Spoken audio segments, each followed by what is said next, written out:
प्रीती। आवाज इंडिया मराठीमध्ये आपल्या सर्वांचं स्वागत आहे। तर नजर टाकूया आजच्या ठळक बातम्यांवर। किल्लारी येथील श्री निळकंठेश्वर शेतकरी सहकारी साखर कारखान्याच्या 43व्या गळीत हंगामाचा शुभारंभ आणि शेतकरी मेळावा नुकताच आयोजित करण्यात आला। या प्रसंगी केंद्रीय मंत्री नितीन गडकरी त्यांनी सांगितलं की शेतकरी आता हायड्रोजन दाता होणार आहे। शेतकऱ्यांचं कल्याण आणि भलं व्हावं यासाठी आम्ही काम करत आहोत। देशाच्या जीडीपी मध्ये शेतीचा वाटा कमी आहे, तर ग्रामीण भागातून मोठ्या प्रमाणावर स्थलांतर झालं आहे, कारण गावात रस्ते नाही, रोजगार नाहीत। ही परिस्थिती बदलण्यासाठी शेतकऱ्यांनी स्वतःचा दृष्टिकोन बदलावा। गडकरी म्हणाले की शेतकरी फक्त अन्नदाता नाही, तर ऊर्जादाता, इंधनदाता आणि हायड्रोजन दाता होण्याच्या मार्गावर आहे। हे कठीण आहे, परंतु अशक्य नाही, असं त्यांनी शेतकऱ्यांना सांगितलं। पण शेतकऱ्यांनी समजून घ्या की हा किल्लारीचा साखर कारखाना ही सोन्याचं अंड देणारी कोंबडी आहे। हिला एकाच दिवशी कापलं तुम्ही आणि अभिमन्यूजींना लंब केलं तर कारखाना चालला नाही तर तुमचं नुकसान होणार आहे। त्यामुळे भावाकरता किती नेत्यांनी उचकावलं तरी तुम्ही त्यांच्या उचकवण्यामध्ये येऊ नका। रुपाली ठोंबरे पाटील आणि आमदार अमोल मिटकरी यांना प्रवक्त्यांच्या यादीतून वगळण्यात आले। रुपाली ठोंबरे पाटील यांना पक्षविरोधी वक्तव्यांमुळे डिमोशन दिलं असल्याची चर्चा आहे। त्यांनी महिला आयोगाच्या अध्यक्षा रुपाली चाकणकर यांच्या विरोधात वादग्रस्त वक्तव्य केलं होतं, ज्यामुळे पक्षात त्यांच्या भूमिकेविषयी प्रश्नचिन्ह उभं राहिलंय। शनिवारी रुपाली पाटील यांनी अजित पवारांची भेट घेऊन स्पष्टीकरण दिलं असलं तरी त्यांना प्रवक्ते पदावरून वगळण्यात आलंय। तसंच आमदार अमोल मिटकरी देखील भाजप विरोधी आवाज म्हणून ओळखले जात होते, मात्र त्यांच्यावर भाजप विरोधी टीका आणि पक्षविरोधी वक्तव्य केल्यामुळे त्यांनाही पदावरून हद्दपार करण्यात आलंय।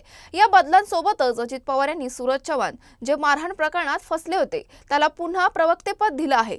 सूरज चव्हाण यांच्या कडव्या आरोपांमुळे त्यांचे पद काढण्यात आले होते, पण आता त्यांना संधी देण्यात आली आहे।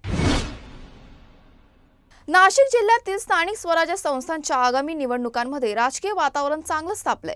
येवला, नांदगाव आणि मनमाड या नगरपालिकांमध्ये माजी खासदार समीर भुजबळ आणि सुहास कांदे यांच्यातील संघर्ष पुन्हा एकदा चिघळण्याची शक्यता आहे। समीर भुजबळ यांनी भाजपसोबत हातमिळवणी करण्याचे संकेत दिलेत, ज्यामुळे राजकीय समीकरणं प्रचंड बदलत आहेत। राष्ट्रवादीचे अजित पवार गट आणि भाजप यांच्यातील युतीबाबत चर्चासत्र सुरू असून या संदर्भात मंत्री गिरीश महाजन आणि समीर भुजबळ यांच्या नाशिकमधील बैठकीची माहिती समोर आली आहे। या बैठकीत नगरपालिका निवडणुकांच्या रणनीतीवर चर्चा झाल्याची शक्यता आहे। त्यानुसार भाजप आणि राष्ट्रवादी यांच्यात नाशिकमध्ये युती होणार का याकडे आता सर्वांचं लक्ष लागलंय। स्थानिक स्वराज्य संस्थांच्या आगामी निवडणुकांच्या पार्श्वभूमीवर राष्ट्रवादी काँग्रेसच्या 2 गटांनी एकत्र येण्याचा निर्णय घेतलाय। काही दिवसांपूर्वी बीडमध्ये या गटांच्या एकत्र येण्याची शक्यता व्यक्त केली गेली होती आणि आता कोल्हापूर जिल्ह्यातील चंदगडमध्ये या गटांनी अखेर एकत्र येण्याचं निश्चित केलंय। मंत्री हसन मुश्रीफ यांनी चंदगड नगरपंचायत आणि जिल्हा परिषद निवडणुकांसाठी दोन्ही गटांना एकत्र आणण्याचा महत्त्वाचा निर्णय घेतलाय। त्यांनी कुपेकर गट आणि राजेश पाटील यांना एकत्र करून स्थानिक स्वराज्य संस्थांच्या निवडणुकांमध्ये राष्ट्रवादी काँग्रेसला एक मजबूत मंच देण्याचा प्रयत्न केलाय। सध्या राष्ट्रवादी काँग्रेसमध्ये 2 प्रमुख गट अस्तित्वात आहेत, पण शरद पवार यांच्या नेतृत्वाखालील गटाने भाजपसोबत कोणतीही युती न करण्याचा ठराव घेतला आहे। मुश्रीफ यांनी सांगितलं की भाजपच्या दबावामुळे आणि स्थानिक परिस्थितीचा विचार करून दोन्ही गटांना एकत्र आणण्याचा निर्णय महत्त्वाचा ठरलाय। यामुळे चंदगडमध्ये राष्ट्रवादी काँग्रेसला मजबूत स्थिती मिळवता येईल आणि युतीमुळे आगामी निवडणुकीत त्यांची विजयाची शक्यता वाढेल। आम्ही जी आघाडी केलेली आहे ती लोकांच्या हितासाठी सर्वसमावेशक असं सर्व समाजाला न्याय देण्याच्या दृष्टिकोनातून आपण ज्या तऱ्हेनं मागच्या निवडणुका झाल्या व्यक्तिगत आपण लढलो, पण त्याच्यातला फायदा दुसऱ्यांचा झाला की कुठंतरी टाळलं पाहिजे। चंदगडची नगरपंचायतीच्या माध्यमातून पुरोगामी विचाराचा नगराध्यक्ष आणि नगरसेवक तिथं निवडून आलो। या भागाचा विकास आणि त्या शहराचा विकास करण्याच्या दृष्टिकोनातून आम्ही सातारा येथील फलटण येथील डॉक्टर संपदा मुंडे यांच्या आत्महत्येने राज्यात मोठी खळबळ उडवली आहे। संपदा यांच्या कुटुंबियाचे म्हणणं आहे की आई वडिलांनी गरीब परिस्थितीतून त्यांना शिकवून डॉक्टर बनवलं, मात्र समाजातील काही लोकांच्या त्रासामुळे त्यांना आत्महत्येसारख्या टोकाचा निर्णय घ्यावा लागला।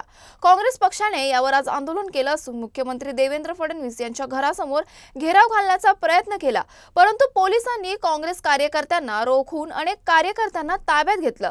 आंदोलनादरम्यान काँग्रेसने सरकार विरोधात घोषणाबाजी केली। भाजपचे नवनाथ बन यांनी काँग्रेसच्या आंदोलनावर टीका करत म्हटलंय, फलटण प्रकरणी काँग्रेसचे आंदोलन म्हणजे नौटंकी आहे। राजकीय भांडवल करण्यासाठी आणि अस्तित्व दाखवण्यासाठी काँग्रेसने हे आंदोलन सुरू केलंय, असा आरोप त्यांनी केला आहे।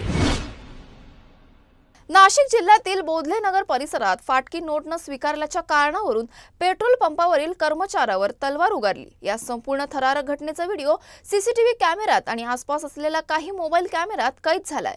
व्हिडिओमध्ये एक व्यक्ती तलवार काढून पेट्रोल पंपाच्या कर्मचाऱ्याला धमकी देताना दिसते आणि याच व्यक्तीने पंप चालक आणि एका नागरिकावरही तलवार उगारली, ज्यात त्या नागरिकाच्या हेल्मेटला तलवार लागल्याचं दिसतंय।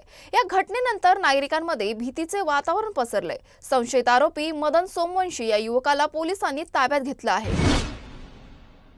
चिंचपाडा येथील बंद रेल्वे क्रॉसिंग गेट्स 74 मुळे नागरिकांच्या गैरसोयीची तक्रार लक्षात घेऊन जिल्हाधिकारी मिताली शेट्टी यांनी तात्पुरते गेट सुरू करण्याचे आदेश दिलेत।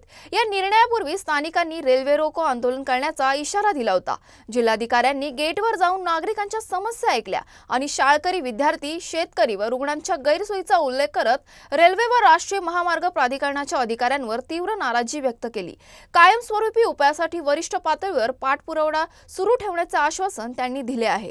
ते आरयूबी किंवा आरओबीचं कन्स्ट्रक्शन करायचं होतं, ते थोडा त्यांनी बायपास रोड जे केली त्याला आपण आरओबी जर ग्राह्य धरला तरी लोकांना थोडा 5-6 किलोमीटर एक्स्ट्रा चालायला लागते। तर आता NHAI चे जे आपले आरओ साहेब आहेत नागपूरमध्ये बसतात, त्यांच्यासोबत फोनवर बोलली आहे, एक एक्स्ट्रा आरयूबी ज्यातून आपली ST बसेस जातील तसं प्रोव्हिजन जर आपल्याला करता आला तर आपण त्या आरयूबी तिथे बांधू आणि मग लोकांना ऍटलीस्ट त्यांचे मुलांना जायचं किंवा हॉस्पिटलमध्ये जायचं ते व्हेहिक्युलर ट्रॅफिकसाठी NHAI ला एक आरयूबी करता येईल आणि एक दुसरा आरयूबी जे LC 73 वर प्रपोज्ड आहे थ्रू रेल्वे ते पण आपण करू। आणि एक आता DRM साहेबांना रिक्वेस्ट करणार मी की जोपर्यंत तो काम होत आहे तोपर्यंत LC चालू करण्याची आम्हाला मुभा द्या। सूर्यकुमार यादवच्या नेतृत्वाखाली भारताने ऑस्ट्रेलिया दौऱ्यावर T20 मालिका 2-1 ने जिंकत शानदार समारोप केला। या दौऱ्यात भारताला एकदिवसीय मालिकेत 1-2 ने पराभव स्वीकारावा लागला होता। आता भारतीय क्रिकेट संघ पुन्हा मैदानावर उतरतोय, यावेळी दक्षिण आफ्रिकेविरुद्ध। दक्षिण आफ्रिकेचा भारत दौरा 2025च्या 14 नोव्हेंबरपासून सुरू होईल, ज्यात पहिला कसोटी सामना खेळला जाईल। या दौऱ्यात भारत आणि दक्षिण आफ्रिका यांच्यात 2 कसोटी, 3 एकदिवसीय आणि 5 T20 सामने खेळले जाणार आहेत। कसोटी मालिका वर्ल्ड टेस्ट चॅम्पियनशिपसाठी महत्त्वाची ठरेल, तर आगामी T20 विश्वचषकाच्या दृष्टीने T20 मालिका निर्णायक मानली जात आहे। याचबरोबर एकदिवसीय मालिकेत भारतीय चाहत्यांना विराट कोहली आणि रोहित शर्मा या 2 स्टार खेळाडूंच्या घरच्या मैदानावर खेळताना पाहण्याची संधी मिळणार आहे। अशाच महत्त्वाच्या बातम्या बघण्यासाठी पाहत रहा आवाज इंडिया मराठी।